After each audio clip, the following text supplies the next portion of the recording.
good evening to all of you. I hope all of you are fine. We will be starting with a session on OET writing. I know the moment you heard this, you must have really got scared about it. But before we start, let's wait a couple of minutes for some of the others also to join in. So just wait. Um, I know it must be really tough on you, OET. Yes, 4 modules, need to clear it in a go. Yeah. I'm guessing all of them are joining in. Yeah, I can see people joining in. Yes, great. Yeah. How's the weather out there? Well, here it's pretty good, actually, I should say. And it is pleasant, unlike the heat we had a couple of weeks back and all that. Yeah, yeah, I can see. Yes, I hope all of them join in at the right time.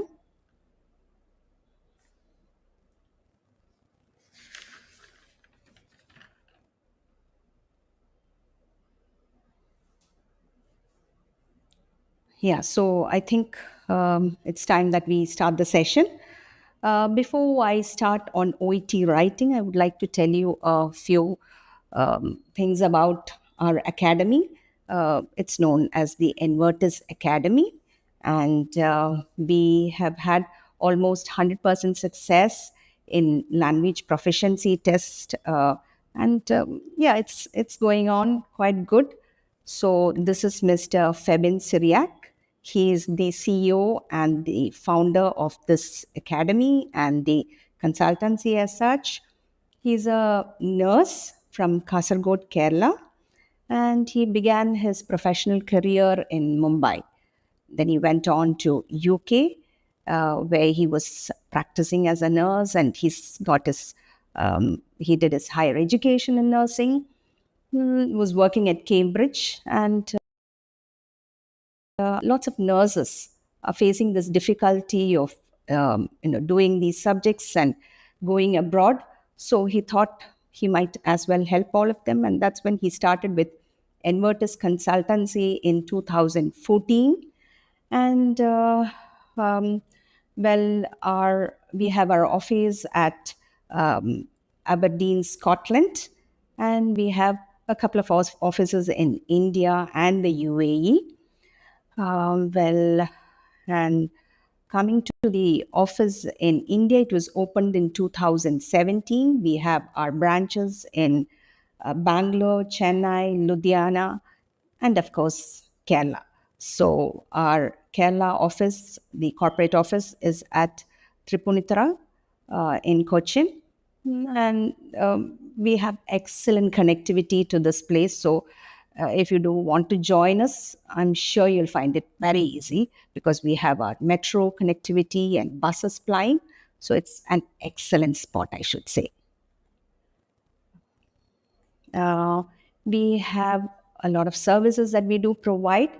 We have candidate support, which includes eligibility screening, choosing your employer, and NMC registration. We also have visa facilities both for the family and the student, as well as ticketing facilities. This is our classrooms, and these are, I should say, really splendid because you have all these air conditioned classrooms and you have smart classes to where you can come and do your offline education at COST, IELTS, PT, or German. And we have excellent facilities for listening, which means we have a listening lab where we have good facilities that you could use for both OET, IELTS, and PT as well. Coming on to the facilities that, as I just mentioned, we have OET, IELTS, and PT. We also are India's first fully equipped OSCE training center. So, mind you, when you think about OSCE, remember us. We are the Envertiz Academy. And don't forget our location. It is at Kochi, Kerala. Well, that brings us to the end of the introduction session of who we are and what we are.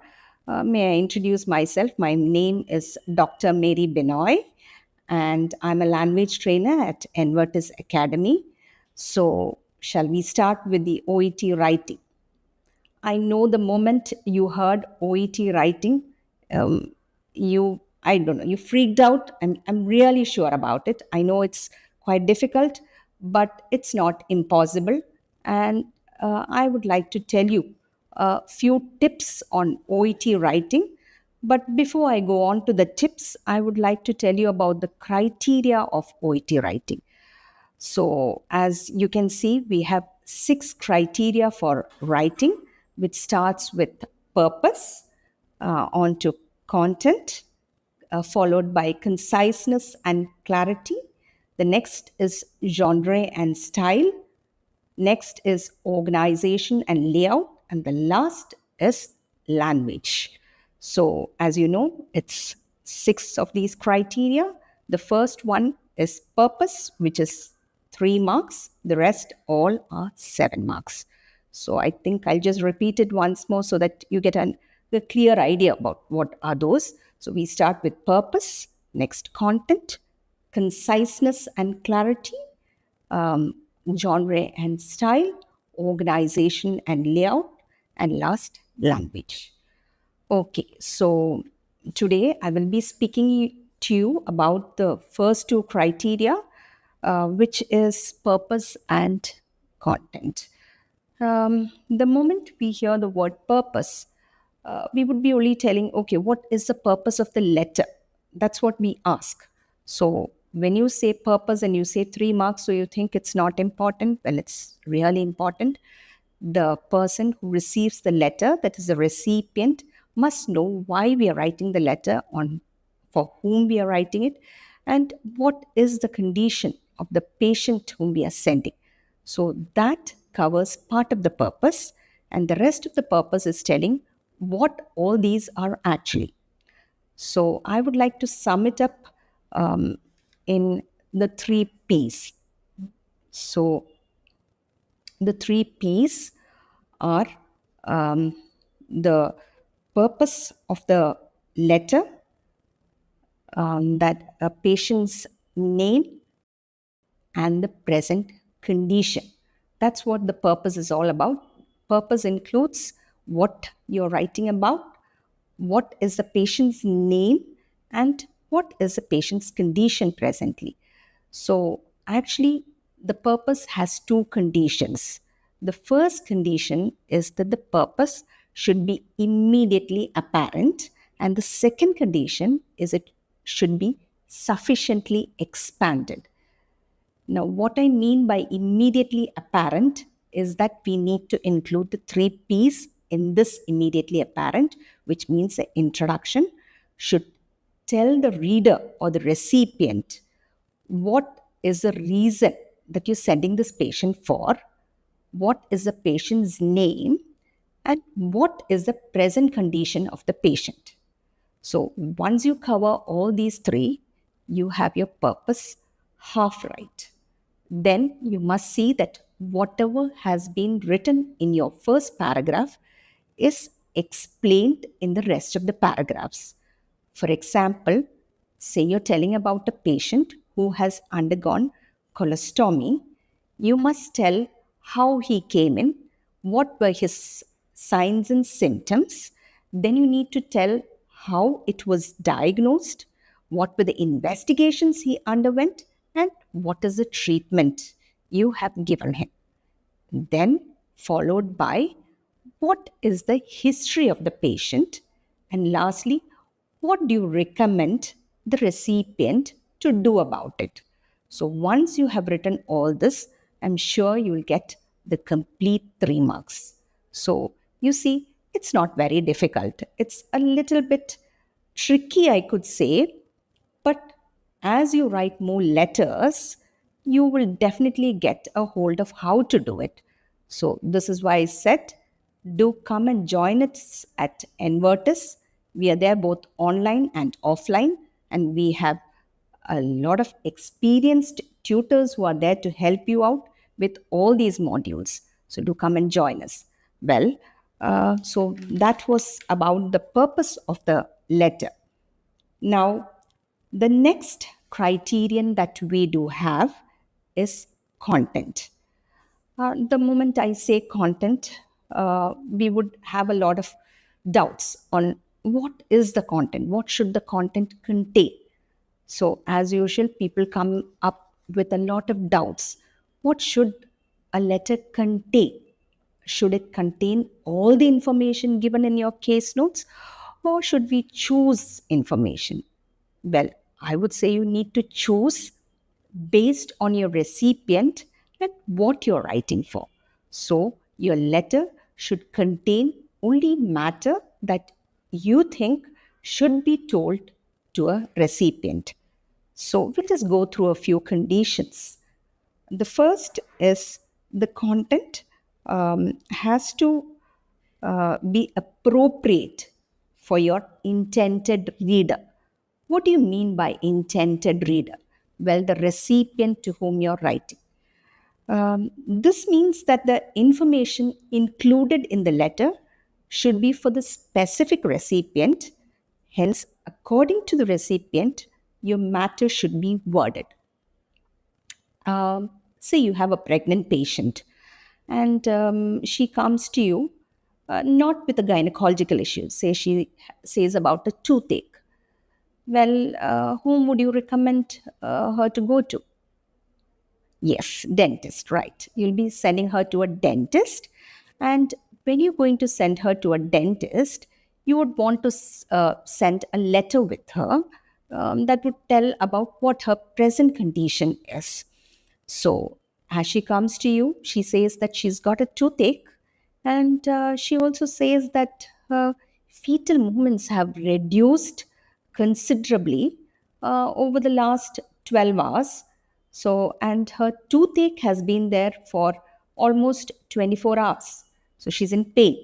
So, I send her to a dentist. And when I send her to a dentist, is that part of the content? Will that be part of the content? Yes, correct. I would tell the dentist that she is pregnant because he would be treating her and giving her medicines according to her present condition as well. Since she's pregnant, he would not be giving certain medicine or he wouldn't be sending her for an x-ray. So these are the things that he has to know. He has to know about the thing that she's pregnant. So that's one thing. Would I be telling about the toothache? Definitely. I'm sending her for the toothache. So I would be telling about the toothache. So this is what you sent the patient with a letter that contains the correct information for the intended reader.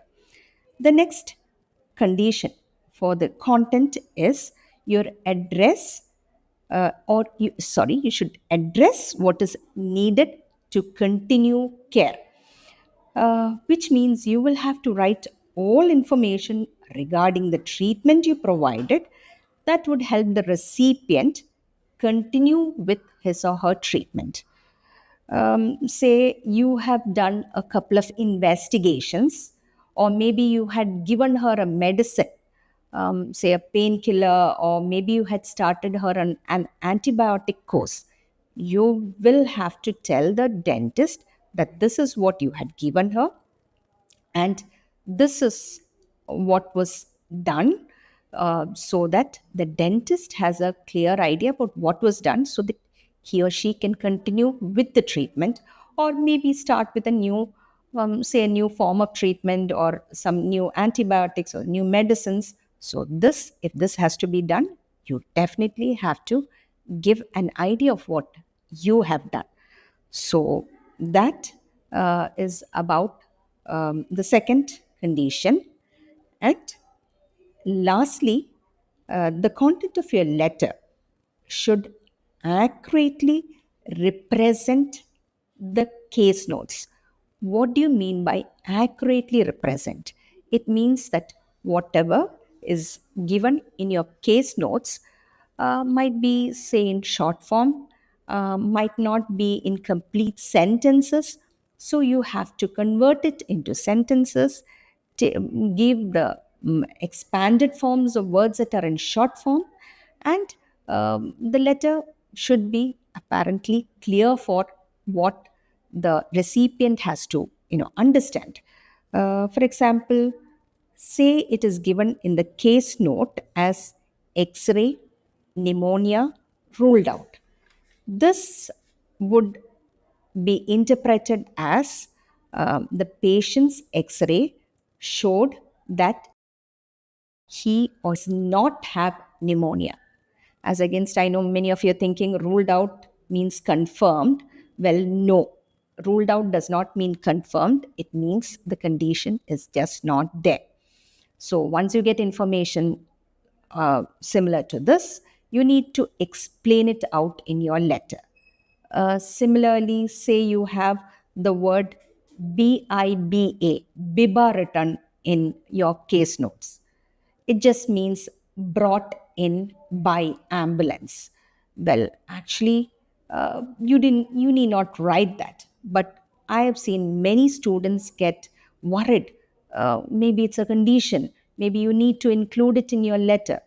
But you don't have to include it, and you don't have to get petrified seeing it. BIPA just means that the patient might have been in a serious condition, unconscious. So BIBA just means brought in by ambulance. So this is what I meant by giving the correct information.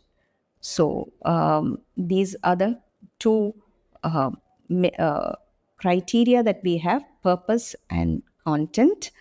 I think it's time for a short break. So shall we go for a break, please?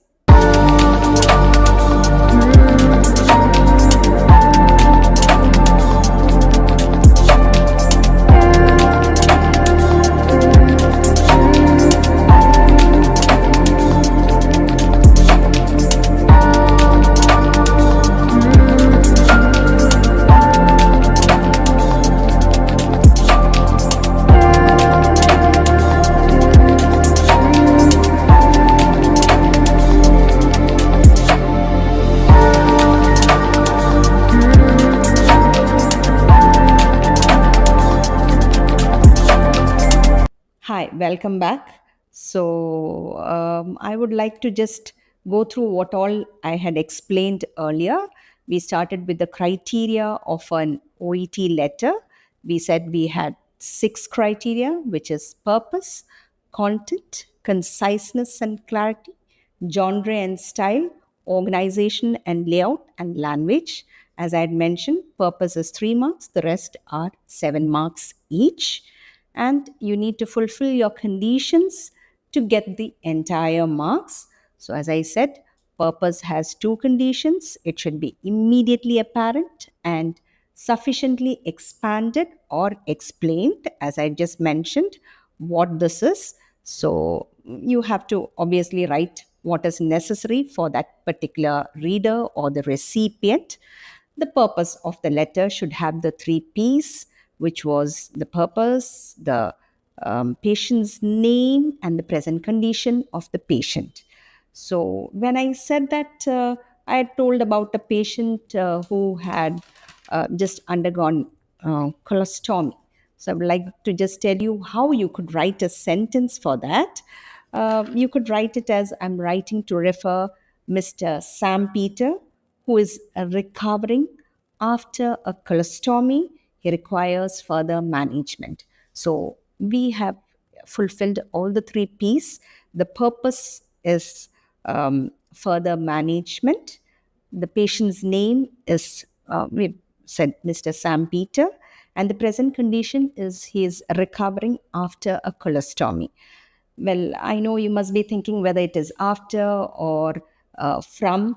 Well, that's an entirely different topic that we have to discuss, which we will be doing in further webinars or live shows. We would be doing that because it is something that we need to discuss on. I know you must be having a lot of doubts. Well, we've got a couple of doubts that students did ask. Some of them were, just wanted to start with OET. So they had asked, what are the modules that they have in OET? Well, We have 4 modules in OET: listening, reading, writing, and speaking. So even IELTS has these same modules. It's the same. We have these 4 modules, but it's all for a medical professional. So you must have understood it's all related to the medical profession, which means everything will have medical jargons and things like that. And I just remember we had a question on speaking. One of the students or the viewer wanted to know, during, prior to the role play, what were the things that we could ask an interlocutor. Well, it's quite specific. You can ask the name of the interlocutor during the 3 minutes preparation time. You can ask the meaning and the pronunciation of words that are given in your role play card. So these are things. These are the only things that you can ask an interlocutor during the preparation time. Well, one of the doubts that we had is, which is the most difficult module in OET? Well, there is nothing as most difficult. It depends upon how much you practice. This is exactly why we say, you need to practice. Practice makes you perfect. And do come to our academy. It's Envertiz Academy. We're located at Tripunithara, as I just mentioned. Do come to us. We are here and we are the professionals in this field. So we'll help you out with it. Another thing that, yes, the students had asked is, can we write all that we want in a letter? Well, that's what I explained initially. That's not possible. So I would be explaining this in the forthcoming sessions about what can be written and what cannot be written. I'm sure those of you who have already heard about OET or just gone through something of it know there are terms like relevant, semi-relevant, and irrelevant. Well, that's another explaining about that. So you can't write everything. You need to specify certain details, and only those details, because it depends upon the recipient and it depends upon the present condition of the patient, on what treatment the patient requires. Only those can be written in a letter. Another doubt students had asked is, can we skip one of the modules? Well, that's not possible. You'll have to give all your modules. And moreover, it depends on the country that you're going to. There are countries maybe where you can, if you have not got your required score in a particular module, you can rewrite just that module. Well, that's limited to certain countries. So do approach us at our consultancy. We are here to help you. The other doubts that did come up was about listening. Some of them said that when they had done their listening, they experienced certain noise in the background. Why was that? Well, that's part of how things become tough. Certain times you have background noise, and you'll have to be more intent. So I would definitely suggest you to do a lot of podcasts, get familiar with accents, so that your ear kind of picks up on what is required and leaves out the rest. So it's all about practice. It's about, the more you practice, the better you get. But I would definitely say smart work is better than hard work. So it's not just doing 2 modules per day, it's in doing a module and rectifying your mistakes, understanding from your mistakes, and see that you don't repeat these mistakes, especially when you're doing speaking. Because you can see, students know what to speak to their patients, but the scenario is very different in an OET speaking. You can't just be talking what you like. You'll probably have to limit what you need to say, make it very polite, see that you're speaking to a patient. And many a times you might get patients who are not cooperative with you. So it's the same. See, I've heard students ask, yes, that's the next doubt I had. What to do if the interlocutor seems unfriendly? Well, the interlocutor is there to just answer your questions. Don't consider his unfriendliness as something that's going to make you lose marks. No, just keep speaking, because that's how patients can be You can have patients who are unfriendly, who are uncooperative. So you need to deal with those kind of patients. So see that, whoever you get, just elicit information from them, ask them in a polite manner, understand their feelings, empathize with them. That's what we see missing in most of the people. So yeah, that brings me to the next question. Is empathy important? Definitely empathy is important. You have to think in the having the mind of a patient. Think in terms of the patient, how the patient would feel, whether the patient is speaking arrogantly for a reason. Is the patient not happy? Obviously they come in with an illness, they expect you to help them out. So I would definitely say half the work is done if you're polite enough. So to do that, you definitely have to empathize with the patient, understand the patient. This comes in your voice, because your voice modulation. So these are all parts of speaking, and I'm sure we have a lot of episodes to cover all these modules and how it is done. A lot of doubts. So what I would want all of you to do is do comment on this session. And if you do have any doubts, queries, or suggestions that you have, please write to us. I mean, please give your comments on this session.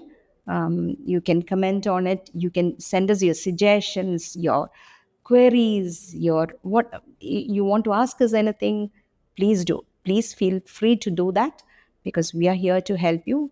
And don't forget our name. We are the Envertiz Academy, located at Kochi, and we are at Tripuntara.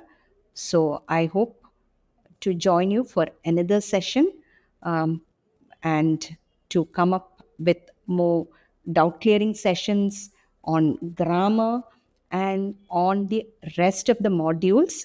Hope to see you in another session. This is bye for now. Have a great day. Thank you.